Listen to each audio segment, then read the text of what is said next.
YouTube channel में आपका स्वागत एवं अभिनंदन है। आज इस वीडियो में एमए फाइनल ईयर पेपर 3 नगरीय भूगोल के टॉपिक नगरीय भूमि उपयोग का खंड सिद्धांत के बारे में अध्ययन करेंगे। सबसे पहले जो नगरीय भूमि का जो उपयोग होता है वो किस प्रकार से होता है, अपन ने पिछले वीडियो में बर्गेस की सकेंद्रीय वलय सिद्धांत के रूप में जैसे देखा है, लगभग वैसे ही सेक्टर के नाम है, लेकिन उसमें जो है ये सिद्धांत जो है वो अलग है। ठीक है, तो इसमें जो है मुख्य रूप से जो सेक्टर के रूप में उन्होंने खंडों के रूप में विभाजित किया गया है उन्हीं क्षेत्रों को, जबकि बर्गेस के जो नगरीय भूमि उपयोग का जो सिद्धांत था उसमें क्या है वो चारों ओर से अरीय रूप में उनका फैलाव था। तो इसमें क्या है, अलग अलग सेक्टर यानी खंडों के रूप में उसी प्रकार के नगरीय भूमि उपयोग का जो विकास इसमें पाया जाता है। तो ये मुख्य रूप से इसमें जो अंतर है, तो यानी ये जो सिद्धांत है खंड सिद्धांत या सेक्टर थ्योरी, ये अमेरिकी विद्वान होमर होयट ने 1939 में इसका प्रतिपादन किया था। ये जो सिद्धांत है किसने किया था? अमेरिकन विद्वान होमर होयट ने 1939 में 142 अमेरिकी नगरों के आंकड़ों के आधार पर इस सिद्धांत का विकास इन्होंने किया। ये भी अपने को ध्यान रखना है क्योंकि अमेरिकन भूगोल होता है और इन्होंने 1939 में किया और 142 अमेरिकी नगरों के अध्ययन के यानी आंकड़ों के आधार पर इन्होंने वह भीतरी बनावट पर एक सिद्धांत खंड सिद्धांत के नाम से प्रस्तुत किया था। यह सिद्धांत बर्गेस की कुछ बातों का खंडन करता है। बर्गेस जो विद्वान है E.W. बर्गेस के जो सिद्धांत है उसकी ये कुछ खंडन करता है। उसके होयट के अनुसार नगर के 5 प्रकार के खंड देखने को मिलते हैं। पहला जो है वो है, कौन कौन से खंड मिलते हैं, तो पहला जैसे वैसे उसमें बताया वैसे ही है, केंद्रीय व्यापारिक क्षेत्र। दूसरा, थोक पैमाने पर हल्के विनिर्माण उद्योग क्षेत्र। और तीसरा जो है वो है निम्न वर्ग रिहायशी। और चौथा है मध्यम वर्ग रिहायशी। और पांचवा है उच्च वर्ग रिहायशी क्षेत्र। ठीक है, तो ये जो मुख्य रूप से जो सेक्टर हैं उन सेक्टर के रूप में इन्होंने अब इस सिद्धांत के बारे में अपन डिटेल से देखेंगे। तो यानी ये जो सेक्टर इन्होंने बताए 5 मुख्य रूप से, तो इन्हीं का आगे डिटेल में अध्ययन करेंगे। तो इस सिद्धांत में पूरे नगर को एक वृत्त माना गया है। पूरे जो नगर है उसको क्या इन्होंने भी वृत्त माना है और उसके विभिन्न क्षेत्रों को उन्होंने क्या है सेक्टर यानी खंड के नाम से संबोधित किया गया है।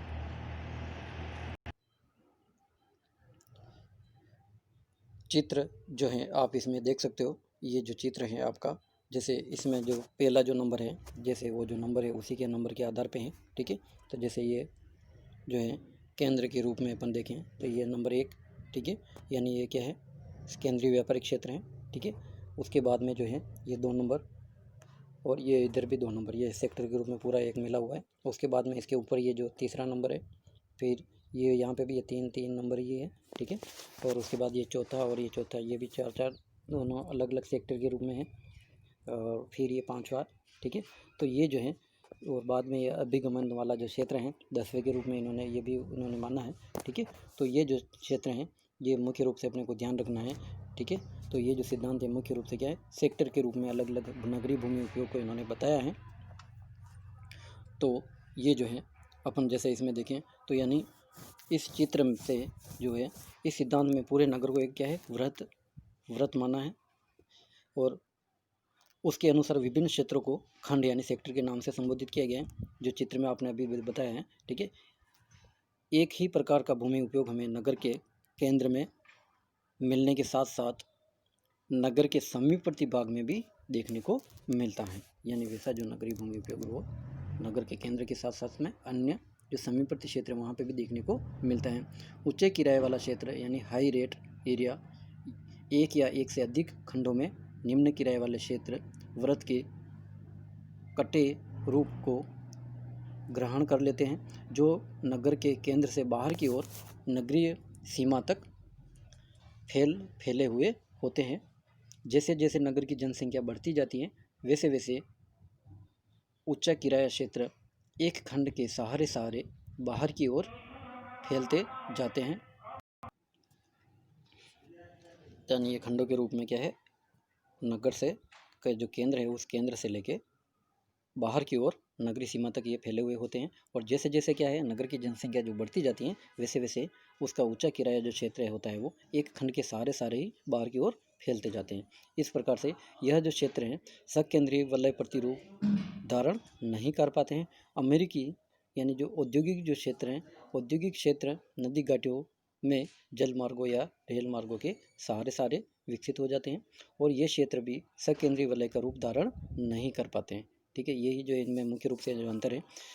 वर्तमान समय में नगरों में यह प्रवृत्ति देखने से को मिलती है कि कारखाने नगर की बाहरी पेटी यानी उसके किनारे पर स्थापित होने लगते हैं। और हायट का कहना है कि होमर हायट अमेरिकी नगर यातायात मार्ग के सारे विभिन्न दिशाओं में फैलकर अष्टभुज यानी का रूप धारण कर लेते हैं। यानी आठ जो भुजाएं हैं उस 8 भुजाओं के रूप में इनका ये धारण कर लेते हैं। ठीक है, जैसे ये जो चित्र में दिख रहा है आपको अष्टभुजा के रूप में। ठीक है, तो इस प्रकार से ये धारण कर लेते हैं।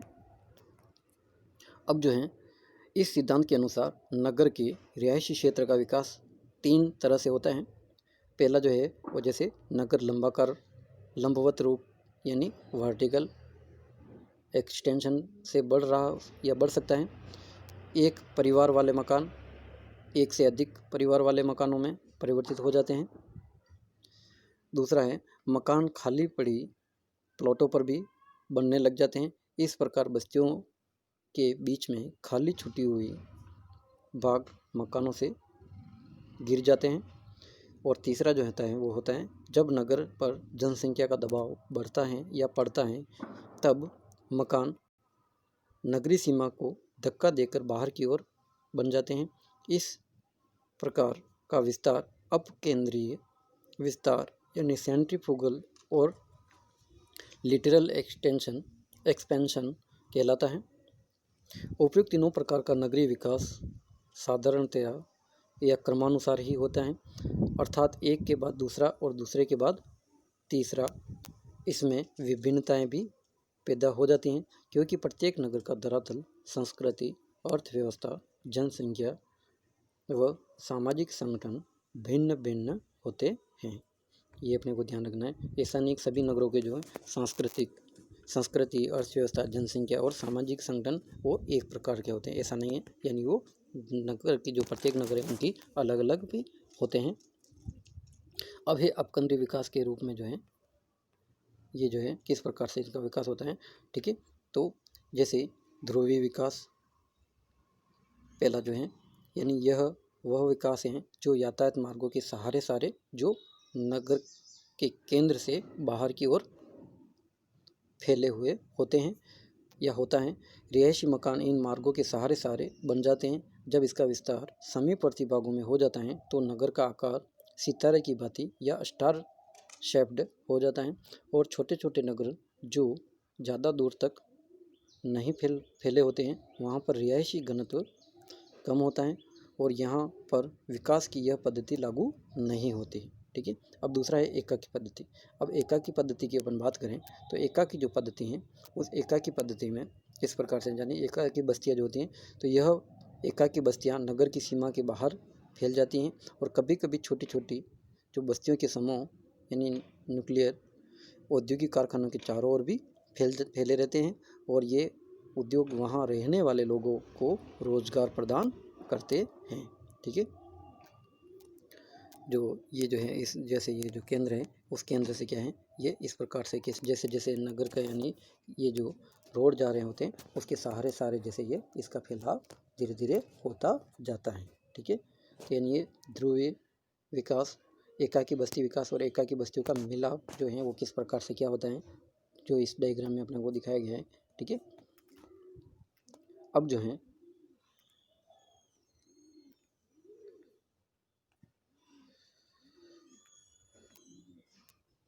तीसरा जो है एकाकी बस्तियों का जो मिलाप किस प्रकार से होता है तो जनसंख्या के बढ़ने पर नगर के बाहर की ओर अनेक औद्योगिक बस्तियां आपस में एक दूसरे से मिल जाती हैं। यानी जो औद्योगिक बस्तियां होती हैं वो आपस में एक दूसरे से मिल जाती हैं और या नगर के मुख्य भाग से जुड़ जाती हैं और तो ये जो इस प्रकार से एकाकी बस्तियों का जो मिलाप हो जाता है। और नगरों के समीपवर्ती भागों में भी व्यापारिक और औद्योगिक गतिविधियां विकसित होने पर जनसंख्या विस्तार का अपकेंद्रीय विस्तार संभव हो पाता है। और कभी कभी ये गतिविधियां जनसंख्या का अनुसरण करती हैं, यानी ये जो गतिविधि होती है वो क्या होती है, जनसंख्या का अनुसरण भी करती हैं। और जिस ओर जनसंख्या प्रवास करती हैं या जहाँ पर लोगों को विशेष सुविधाएं प्राप्त होती हैं, वहाँ पर भी उद्योग एवं व्यापार पनपने लगते हैं। औद्योगिक स्थापन नगर के बाहर की बस्तियों की ओर बढ़ता है या उनका अनुसरण करता है। नगर के समीपवर्ती भाग में स्थित कारखाना चुंबक का काम करता है और वह श्रमिक परिवारों को अपनी ओर आकर्षित करता है। और ये परिवार अपने रोजगार के स्थान के निकट ही रहना पसंद करते हैं। ठीक है, तो ये क्या निम्न वर्ग के जो श्रमिक लोगों का जो परिवारों का जो आवासीय जो क्षेत्र होता है वह श्रमिक परिवार को अपनी ओर आकर्षित करता है। और ये क्या है, अपने रोजगार के स्थान के निकट ही अपना रहना पसंद करते हैं। द्वितीय विश्व युद्ध के दौरान कई युद्ध उद्योग सड़क मार्गों या जल मार्गों के किनारे किनारे नगरों के समीपवर्ती भागों पर फैल गए, जिन्होंने नगर के सभी भागों से जनसंख्या को आकर्षित किया। अब जो है इस सिद्धांत की आलोचना के रूप में देखें। एक बार आपको ये डायग्राम और मैं समझा देता हूँ। ठीक है, जैसे ये सबसे पहले जो है ये क्या है, जैसे ये क्या है नंबर 1। ठीक है, ये क्या है CBD। ठीक है, CBD के रूप में इसको जाना जाता है। ठीक है, तो ये जो है अपने को ध्यान रखना है, नगर का जो मुख्य जो पहली बार जहाँ नगर का जो विकास शुरू होता है, ठीक है, तो यहाँ पे नगरीय भूमि का उपयोग जो होता है वो, यानी यहाँ ऊंची किराया दर होती हैं। ठीक है, तो इसको अपन CBD कहते हैं। ठीक है, तो ये जो है अपने को केंद्रीय व्यापारिक क्षेत्र हिंदी में इसको कहते हैं, सेंट्रल बिजनेस डिस्ट्रिक्ट इंग्लिश में कह सकते हैं। ठीक है, तो ये इसका विस्तार होता है। उसके बाद में अपन देखें तो उसके बाद में जो है किस प्रकार से जैसे आपको ये जो विकास होता है, तो सबसे पहले जैसे ये हो गया। ठीक है, अब जो है अब अपन देखें तो यहाँ पे जैसे ये हो जाएगा, उसके बाद में जैसे इसके इस प्रकार से एक सेक्टर निकलेगा और ये और इधर से ये भी सेक्टर, ये जो दोनों जो होते हैं, ठीक है, ये क्या हो जाएंगे अपने दो, यानी निम्न वर्गीय जो आवासीय जो क्षेत्र होता है और तीसरा मध्यम वर्गीय आवासीय क्षेत्र। ठीक है, इस प्रकार से जो ये संक्रमण क्षेत्र के रूप में और अलग अलग सेक्टर के रूप में इनका विकास धीरे धीरे हो जाता है। ठीक है, यानी दूसरा क्या है, थोक पैमाने पर हल्के विनिर्माण उद्योग यानी संक्रमण क्षेत्र होता है। और यहाँ पे हल्के यानी निम्न वर्ग के लोगों के जो कुछ आवास भी यहाँ पे होते हैं। ठीक है,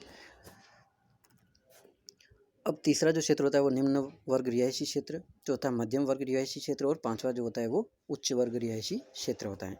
ठीक है, तो ये अपने को डायग्राम जरूर अपने को समझना है। ठीक है, अब जो है अपने को ये जो डायग्राम अपने नोटबुक में ज़रूर बनावे ताकि आपको अच्छे से समझ में आएगा। अब इस सिद्धांत की आलोचना या अपन जो है समालोचना अपन देखें। ठीक है, तो ये जो है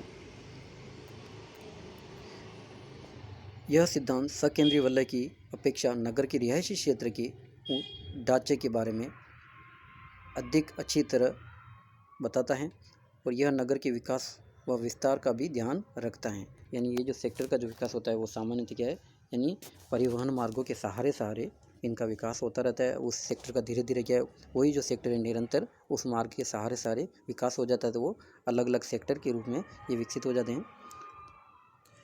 हायट के सिद्धांत की प्रमुख विशेषता यह है कि नगर का विकास परिवहन मार्गों के सहारे ही होता है और नगर का आकार वृत्तीय है जो कई खंडों में बटा होता है और खंड नगर के केंद्र के बाहर चारों ओर फैलते रहते हैं। जिस प्रकार का भूमि उपयोग नगर के वृत्त के केंद्र पर मिलता है, उसी प्रकार का भूमि उपयोग नगर के पूर्वी भाग की सीमा की ओर भी बढ़ेगा। उच्च किराया रिहायशी क्षेत्र के बारे में भी बताते हुए हायट ने कहा है कि यह क्षेत्र नगर के ऊंचे भागों के बाड़ों से सुरक्षित स्थानों पर विकसित हो जाता है और यहाँ तक कि प्राकृतिक रुकावटों, दफ्तरों, इमारतों, बैंक, दुकानों से दूर स्थित हो जाते हैं। और जैसे शिकागो का जो उच्च किराया क्षेत्र झील के सहारे फैला है, जो नगर के केंद्र यानी लूप से उत्तरी सीमा तक फैला हुआ है, यह उच्च श्रेणी के उपनगर की ऊपरी सीमा के बाहर झील के तट के किनारे किनारे 50-60 किमी की दूरी तक फैले हैं।